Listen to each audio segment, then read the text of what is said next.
was, at any rate, a ball, and even Mary could assure her family that she had no disinclination for it. "While I can have my mornings to myself," said she, "it is enough. I think it is no sacrifice to join occasionally in evening engagements. Society has claims on us all, and I profess myself one of those who consider intervals of recreation and amusement as desirable for everybody."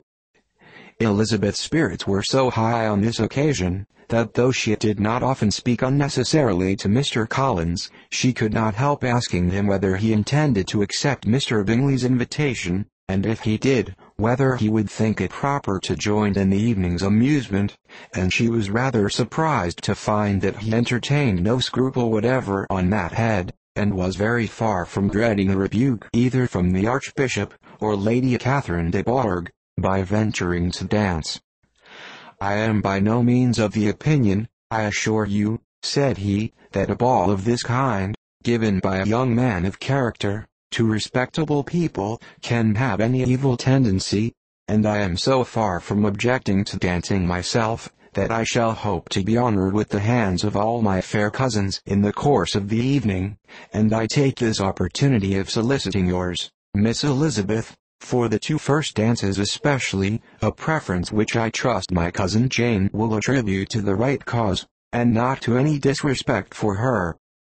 Elizabeth felt herself completely taken in. She had fully proposed being engaged by Mr. Wickham for those very dances, and to have Mr. Collins instead. Her liveliness had never been worse timed. There was no help for it, however. Mr. Wickham's happiness and her own were perforce delayed a little longer, and Mr. Collins's proposal accepted with as good a grace as she could. She was not the better pleased with his gallantry from the idea it suggested of something more.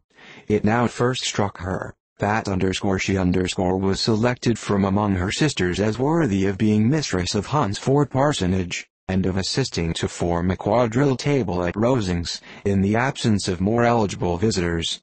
The idea soon reached to conviction, as she observed his increasing civilities toward herself, and heard his frequent attempt at a compliment on her wit and vivacity, and though more astonished than gratified herself by this effect of her charms, it was not long before her mother gave her to understand that the probability of their marriage was extremely agreeable to her.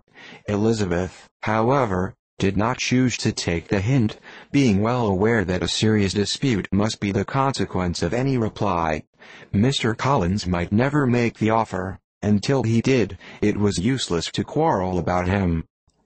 If there had not been a Netherfield ball to prepare for and talk of, the younger Miss Bennets would have been in a very pitiable state at this time, for from the day of the invitation, to the day of the ball, there was such a succession of rain as prevented their walking to Meryton once. No aunt, no officers, no news could be sought after. The very roses for Netherfield were got by proxy. Even Elizabeth might have found some trial of her patience in weather which totally suspended the improvement of her acquaintance with Mr. Wickham, and nothing less than a dance on Tuesday could have made such a Friday, Saturday, Sunday, and Monday endurable to Kitty and Lydia.